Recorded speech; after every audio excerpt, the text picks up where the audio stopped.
नमस्कार विद्यार्थी मित्रांनो, एमपीएससी विजाड या आपल्या यूट्यूब चॅनलवर मी आपल्या सर्वांचं मनपूर्वक स्वागत करतो। मित्रहो, संयुक्त पूर्व परीक्षा 2024 साठी आपण सर्व विद्यार्थी मित्र पूर्ण ताकदीने आणि मेहनतीने अभ्यास करत असाल ही अपेक्षा करतो। बघा मित्रहो, संयुक्त पूर्व परीक्षा 2024 साठी किती जागा येणार, कधी जाहिरात येणार, अशा असंख्य प्रश्न आपल्या मनामध्ये असू शकतात। बघा मित्रो, संयुक्त पूर्व परीक्षा 2024 ही आगामी काळात आयोगाकडून कंडक्ट करण्यात येणार आहे।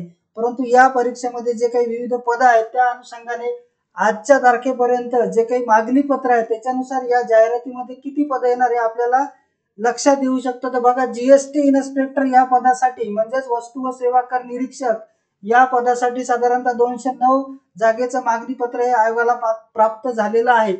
त्यासोबत एएसओ असिस्टंट सेक्शन ऑफिसर या पदासाठी 55 जागेचं मागणी पत्र आणि पीएसआयचं जे काही जागेचं मागणी पत्र आहे ते सुधारित मागणी पत्र 441 जागेचं मागणी पत्र हे आयोगाला अद्यापपर्यंत प्राप्त झालेलं नाही। परंतु आपण यावरून अंदाज काढू शकतो की साधारणतः एवढ्या जागा या जाहिरातीमध्ये येऊ शकतात। त्यासोबत एसआर म्हणजे सब रजिस्ट्रार हे जे पद आहे या पदासाठी अद्यापपर्यंत एकाही जागेचं मागणी पत्र आयोगाला प्राप्त झालेलं नाही।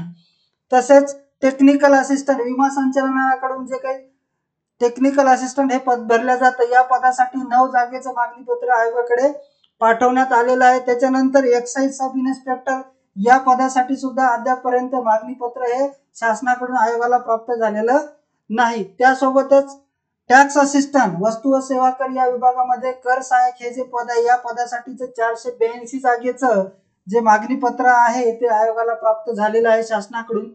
क्लर्क विविध विभागामध्ये आणि मंत्रालयामधील जी काही क्लर्क भरती आहे ही सुद्धा आयोगाकडून घेण्यात येत आहे।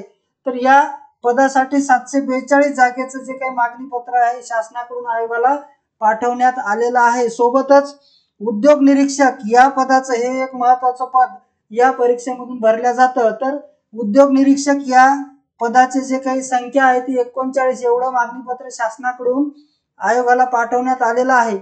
त्यासोबतच ज्या जागेसाठी पाठवण्यात आलेलं नाही त्या जागेसाठी सुद्धा शासनाकडून वेळोवेळी आयोगाकडे मागणी पत्र पाठवून त्या माध्यमातून भरती करण्याचं जे काही मागणी पत्र आहे ते आयोगाला दिलेलं असतं। तर बघा मित्रांनो, संयुक्त पूर्व परीक्षा या परीक्षेमध्ये असे भरपूर पद आपल्यासाठी येणार आहेत। आपण त्या परीक्षेची तयारी करणार आहोत। तर नक्कीच या जाहिरातीमध्ये जास्तीत जास्त पद येण्याची शक्यता असू शकते आणि त्यासोबतच मित्रहो, आपल्याला या जाहिरातीच्या माध्यमातून या परीक्षेच्या माध्यमातून चांगल्यात चांगली पोस्ट मिळणार आहे किंवा आपण मिळवणार आहात। तर बघा मित्रहो, या परीक्षेची जाहिरात नेमकी कधी येईल तर साधारणतः सध्याच्या परिस्थितीमध्ये जाहिरात कधी येईल निश्चित सांगता येत नाही, परंतु शक्य तेवढ्या लवकर ही जाहिरात येण्याची दाट शक्यता आहे।